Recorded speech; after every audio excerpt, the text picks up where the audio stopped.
And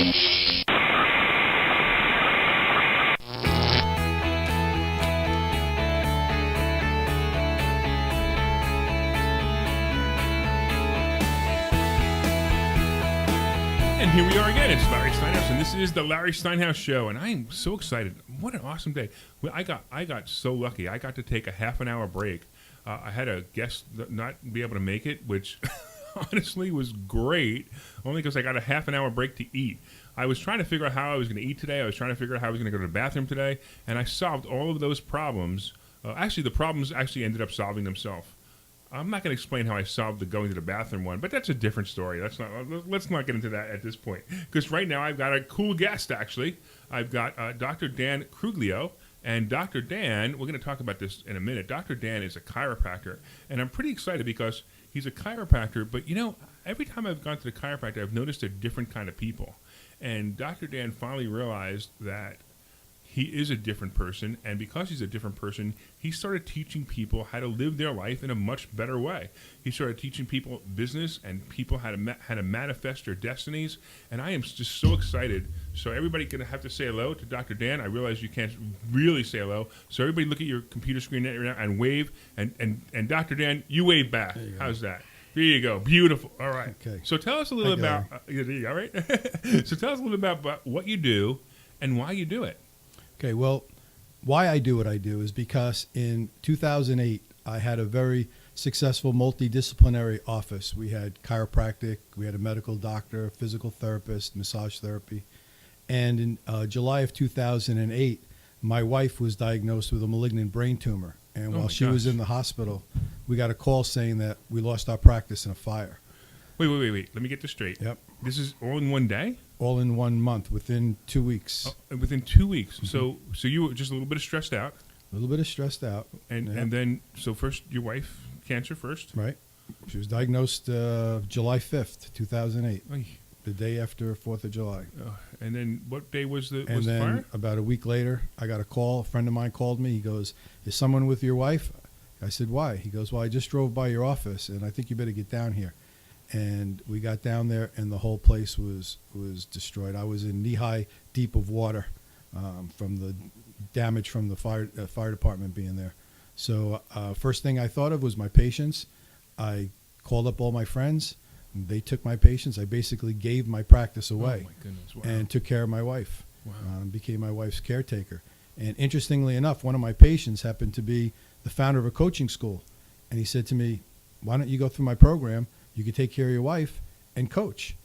And I thought that was a great idea. So I went through the program, became a business coach. That was my niche, although I have a certification in business and life coaching, and became certified in what's called the Energy Leadership Index Assessment, which is a wonderful tool that measures and reflects how a person's energy is, so that they can learn to manage not only their own energy, but help orchestrate the energy of those people around them so that they can manifest exactly what it is that they want. So they in California, they call that woo-woo. Woo-woo? Woo-woo. You know, and I'm joking. I mean, I find it hysterical because, you know, I hang around a bunch of these California people now, Mm-hmm. and they call that woo-woo. Now, don't take that as a negative thing, because it's not. No, it's just they call that woo-woo. And so I was wondering if you heard that term before. That's all. It sounds like you didn't. No. But I mean, you know, Albert Einstein calls it energy. Yeah, right. You know, I mean, everything exists is energy. And the way that we perceive our energy and the way we utilize our energy determines our thoughts, our actions, and our behaviors. So here's an interesting question, and I, you know, so by the way, so what was the outcome with your wife? Well, she lasted 7 years. She passed away Okay. in February of 2015. Okay, yeah, I'm sorry to hear that. But you know, and I had to ask because I have to ask the next question. But Sure. I wanted to know, you know, do you think that it's possible that, you know, and again, God, the universe, whatever it is that you believe in, and people out there believe in, created that fire so you could spend those days with her? I think that situations are put in front of us to teach us lessons.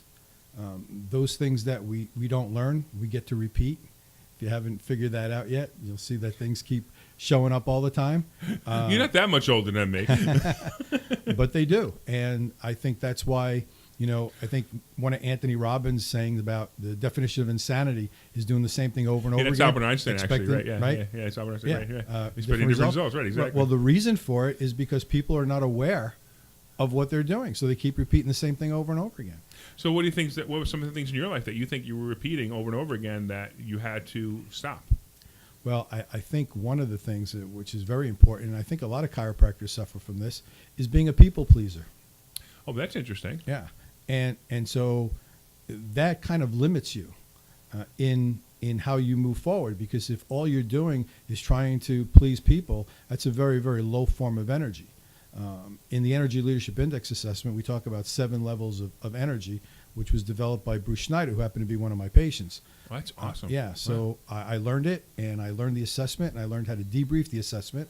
And I find that people that are in this, what we call catabolic state, levels 1 and 2, are the prey or predator. It's the sympathetic fight or flight response.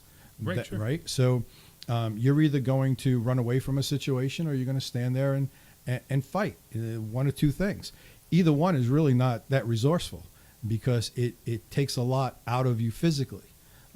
As you move up a higher stages of energy into a more anabolic stage, anabolic meaning energy that builds things up, rather than catabolic, which is energy that breaks things down, you have more resources and more options. So the more options that you have, the better able you are to create win-win situations.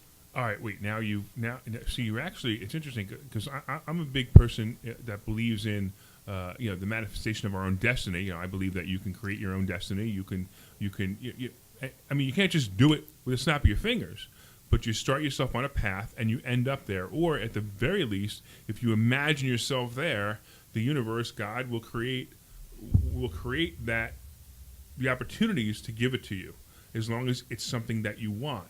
Is this something that you believe in? Is this something that you do? Yes, and it's interesting that you bring that up, because basically what it is that you're creating the seed. And inside that seed has all the information that it needs to manifest whatever is inside that seed. So all you really have to do is just plant it into the ground, and then it comes up.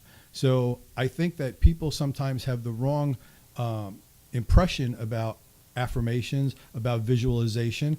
Visualization without you being in it doesn't manifest for you. You can think of a red Porsche if that's what you want, and then you can see one driving down the block, but you're not in it, right? So the first part of manifestation is attention, and attention is bringing your awareness, right? Add attention, bringing your awareness to it, but you're not going to manifest it unless you have intention, unless you're actually in it, right? So that once you're in it, then you can believe it, right? You believe it, and once you believe it, then you can manifest it, because everything exists already. I love what you just did. Believe it. That is brilliant. I've never heard that before. I'm guessing you didn't make that up. If you did, I put you in a top 10 of brilliance. It's from all my readings and all my. But that is absolutely brilliant. Research. It is because that's the essence of manifestation and creation. You can't look in the mirror and do an affirmation and say, "I am rich. I am thin. I am muscular," because just by saying those words, what you're doing really is not even believing that you already are. So just add one word to it. I am already wealthy. I am already healthy. Well, and it's funny because I do that. I actually, and it's I don't actually say well, yeah, maybe I do actually. You know what? I do. It's weird. I just got a chill down my spine, realizing that all the things that I am already. And every time I say I am. In fact, went to the I went to the accountant the other day, and I've been telling people how much money I make. I have no idea how much money I make, which is really cool too. It's actually a great place to be when you're making that much money that you don't care about how much money you make anymore.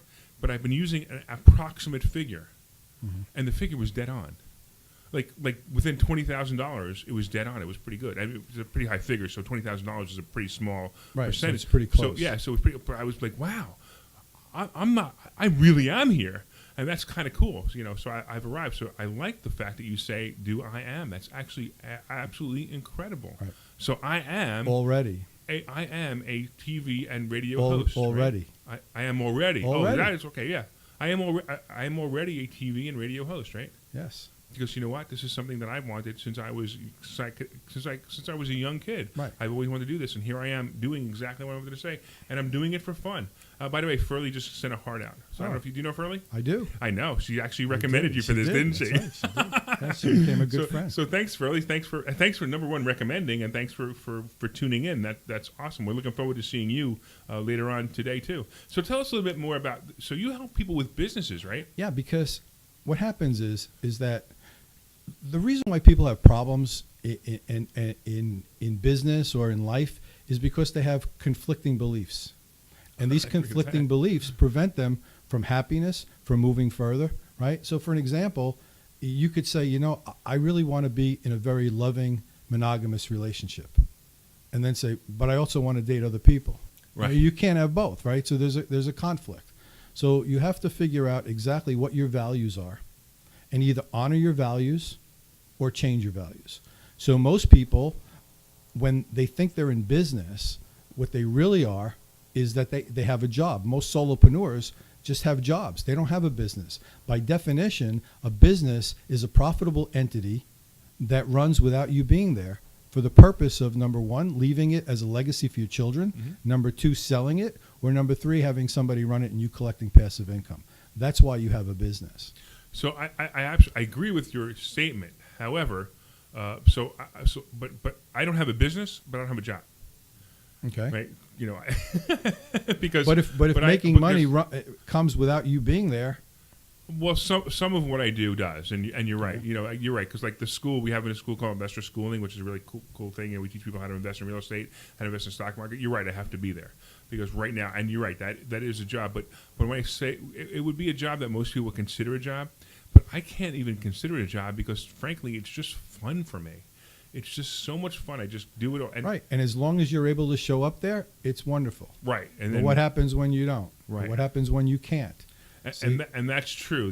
That's why I have my why, because right. I had a business. I built a business, and I couldn't sell my business because of my situation. And I don't ever want anyone to be in that situation ever again.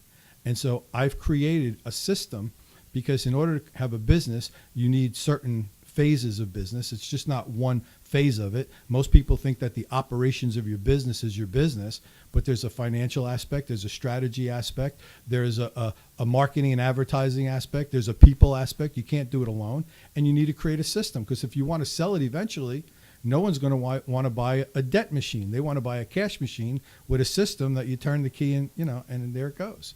All right, so I'm a big fan of systems. So tell me about systems. Tell me about how you teach systems, and tell me about what systems people should implement. Well, the first thing is understanding all the different aspects of a business, because when you first start out in business, you think of a business as a child. It's in the infancy stages, sure, right?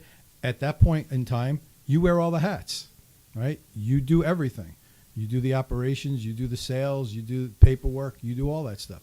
As your business grows, as you go into the adolescence phase of it and the maturing phase of it, there are different things and skill sets that you need to learn in order for you to grow. Could be communication skills. You may not be a good communicator. If you're not a good communicator, it's very difficult to hire people. You may not be one to give up control.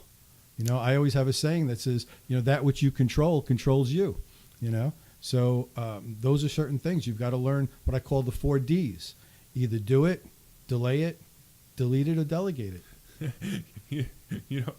Everybody, I have a couple of business partners, and they all laugh at me because I delegate everything. Yeah. If I'm doing it, first of all, years ago, many years ago, I read a book by Michael Gerber, The E-Myth Revisited, and it changed my entire thought on everything I do. Yeah. So I realized that everything should be a system, and I am not a $12 an hour worker. And if there's if there's $12 an hour work out there to be done, I should not be the one doing it. That's right. And it all started when I was a real estate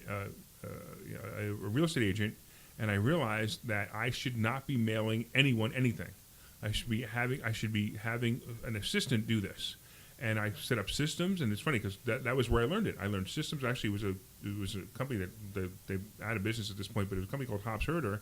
Mm-hmm. Don Hobbs taught me this stuff, and years ago, I implemented it. Now I added those concepts plus new concepts into everything I do now, and everything I do now is totally different. In fact, I now hire people to do almost everything in my business except for the things that I have to be there for. Absolutely. I mean, like, we're doing a radio show, we're doing a Facebook Live show.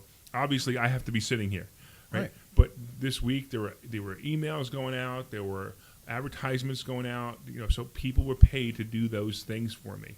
And it made Absolutely. it so much easier for me. In fact, I don't think that this, I have to shout out to Ken, who you met outside. I don't think that this thing could have ever happened the way it happened if it wasn't for Ken, because Ken did it all. Yeah. I'm just sitting here, I got to sit here for 12 hours and talk, which is what I do best and what I love to do. But Ken did all the work. Ken got it all together. I mean, and Ken was even there when I was sitting there cursing and yelling yesterday when my systems all crashed. Because it's kind of a funny story. I don't know if you saw the video yesterday that I tried to put out. Yes, I did. It crashed in the middle, and I did, because you had my picture with a different name. Right, that was number one, and it didn't end there. It kept going. It was like I couldn't get the system back online, and I'm sitting here trying to figure out what's going on. I'm reaching out to the software company to find out what's going on, and we got emails going back and forth, and I didn't resolve the problem until 6 o'clock this morning. Wow. So I was like, this is not good timing for this. Yeah. And one of the solutions was to buy all new iPads, which, fine. Okay, I can go buy new iPads. The problem is I don't have time to put them in. Where am I going to buy them at 6 o'clock in the morning? How am I gonna, so I was lucky I was able to fix it. But again, people like Ken, were there to make sure they were holding my hand and saying, calm down, relax. Even my wife's the same thing. Calm down, relax. And these are the people I lean upon. Yeah, and it's especially good if what he does, he loves to do. Find someone that loves to do what you don't love to do. Absolutely, yeah, and that's great too. Or just, and that's true. But at the very least, find someone who does the things you don't love to do, whether they love to do it or not, right? But it's always that ideal situation of finding the right people, and finding the right people that love doing what you don't love to do, but yet share your values, so that you can grow your business together. So how do you start with somebody that's in a business? Let's say it's a chiropractor, perfect example, right? Mm-hmm. So they're a chiropractor. I mean, they have to be there and they have to do the chiropractic. I guess. Right. So again, when you start, you're the chiropractor. Right. You do everything. The first thing that I do is I have all my clients take the Energy Leadership Index assessment, because that assessment will give me so much information. And what's really beautiful about it is that it's a subjective assessment rather than an objective assessment. All right, so tell me about that. I want to know all about that, what that is. So in an objective assessment, like a Myers-Briggs or something like that, you may have heard of, it puts you in a category. You're a driver personality, you're a relator, analytical, right? And that information is good. Can you guess which one I am? But go ahead. You're a mix of a few, I think. Well, if you're on in the other side, the disc, do you know disc? Do you know the disc assessment? Yes, yeah. So I was 100% D. Okay. The guy who gave me the test said, I've never seen anybody with 100% D. He was. I laughed hysterically. He goes, and you have 0 C. He said, I've never seen that either. Yeah. But anyway, so for those of you who know what I'm talking about. And so the information is good. Right. But if you took that 6 months from now or a year from now, you'd probably be the same, in that same category or similar to that. Yeah. What's good about this is it's a subjective assessment which measures and reflects where you are now, how you see the world now, through the filters that you see the world. As, like I think it was Wayne Dyer that says, when you change the way you look at things, the things you look at change, absolutely. Right? So as you go through this process of understanding about how it works, and that you don't need to carry all those old beliefs from your past if you change your perspective. See, people don't change their perspective, so they bring their old self into new situations, so that when things trigger, they go into this catabolic state of either curling up into a fetal position, or, fighting for their life, and I'm going to win and you're going to lose no matter what. And it's very interesting because I use the example of Steve Jobs. Now, Steve Jobs was very successful, but he was so catabolic that I think eventually it ate him up. He ended up with cancer. It's not healthy to be in a very catabolic state, even though you can be, so-called successful. It's not really a good place to be. So describe catabolic. Sure. So catabolic energy is energy that breaks things down. Our body uses catabolic energy in the fight or flight. So anytime something's perceived as being fearful, what happens? Your heart rate goes fast, your mouth gets dry, your eyes dilate, your digestion slows down. So you're either ready to take off, or you're ready to stand there and fight. Your body produces adrenaline, right, and cortisol. So it's designed for your survival. Okay. And what people don't realize is your brain is designed for survival. Your brain is not designed for success. Your brain is designed for survival. So with that understanding, you need to be able to bypass that by recognizing what's real and what's not real, because your brain doesn't know the difference. So it's important that you understand exactly what it is that you want, understand that whatever it is that you want is your highest priority, which makes it your highest value. And then whatever that goal is, the likelihood of you reaching it is a lot higher than if there was a conflict and it wasn't your highest value, and it's not your actual goal that you want. It's just something that you're saying to yourself. So I am totally blown away by something you just said, that your brain, how did you put it? Your brain is designed for wired survival, right? Absolutely. Okay. So when you say that, I sit here and I think about, my one of my mentors talks about construct destruct in my life, and he's helping me get through this where I built up and then I tear it all down so I can build it up again. But I'm sorry, when I connect that to what you just said, that my entire life is about survival. So I want to destruct so I can enjoy the survival.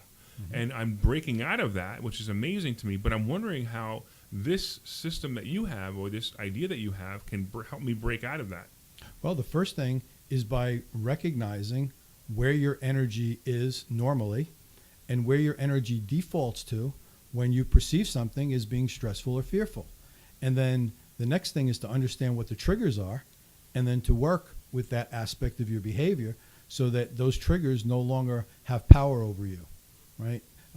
Some people call it the gremlin, the committee. I think someone this morning talked about, the voice that tells you, you're not good enough, you're not smart enough. Sure. Okay. So if you physically take on the characteristics and qualities of whatever it is that you want, and you can actually feel it, you can manifest it. I'll give you a perfect example. I've never acted in my life. I just moved into a beautiful retirement community, very active.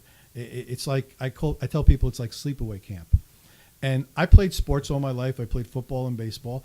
And I had my hip replaced 2 years ago. And I said, you know what? I always wanted to see if I could act. So I went out for a play. I went out for Rumors. We just finished our run 2 weeks ago. Neil Simon's Rumors. He just recently passed away. A very funny play. And I said, I'm not going to, and I got the part of Lenny Gantz, which is one of the leads. I said, I'm not going to act this part. I'm going to be this part. I became Lenny Gantz. And so everything that I did and everything that I moved and everything that I felt was Lenny Gantz. And so after the play, people thought like I had Broadway experience or I had acted before. I had never done any of this stuff before in my life. I just made a commitment that I was going to be that person. See, it's the being, it's not the doing. People think that they have to do. No, because people are doing, they're spinning their wheels. They're not getting anywhere. Why? Because they're not being that person that they need to be. Jim Rohn said it perfectly. Success is not to be pursued. It's to be attracted by the person you become, right? So when you change who you are, I'll give you a perfect example. I have a client that has a multi-million-dollar business now, but he didn't start out that way. And now he's learning skills and different things as he moves on that right now, skills that he didn't have a year ago or 2 years ago that he has now, especially in communication. He's built a beautiful business for himself. That's fantastic. I am loving this, and every single time I get to the pinnacle of where I want to be in an interview, I look at the time and go, we're out of time. Oh, okay. But so real quick, we have about a minute. Okay. So I want to put your website up real Sure. quick and let people know that they can go to your website. So your website is Life Adjustments Coaching. I know you can't see it, but Right, it's up on our screen. lifeadjustmentscoaching.com. Life Coaching, right? And on the website, where would you suggest they go first? To the Energy Leadership Index Assessment. Okay, and how do they find that? It should be a tab there somewhere. Okay, Or down on the bottom, maybe there's three things. Yeah, there it is. Okay, yeah, okay. So Master Practitioner Energy Leadership Index. So they fill that out, and what will happen? What will they get out of that? Okay, so what happens is they call me up and sign up for the index. I don't personally own it, so I have to purchase it. We send it to the company. They send it to them in email form. It takes about 30 minutes to do uninterrupted. It goes back to the company. They score it. I get it. I review all the answers, and I do a 1-hour debrief with them to actually provide them with the strategies that they need in order to move forward and to be more anabolic than catabolic. And at that point, if we feel that we're a fit for each other and they want to continue and coach with me so I can help them through that part of it, or if they're, want to build a business or whatever, we could talk about it at that time.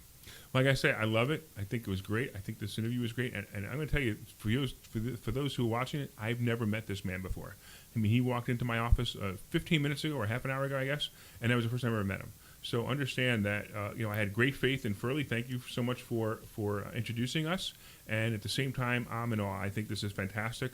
But I do have to move on to the next one. So wave goodbye to everybody. Bye. Thank you, Larry. Thanks for having you me. got it, man. And Okay, we will cool. talk again. Very good.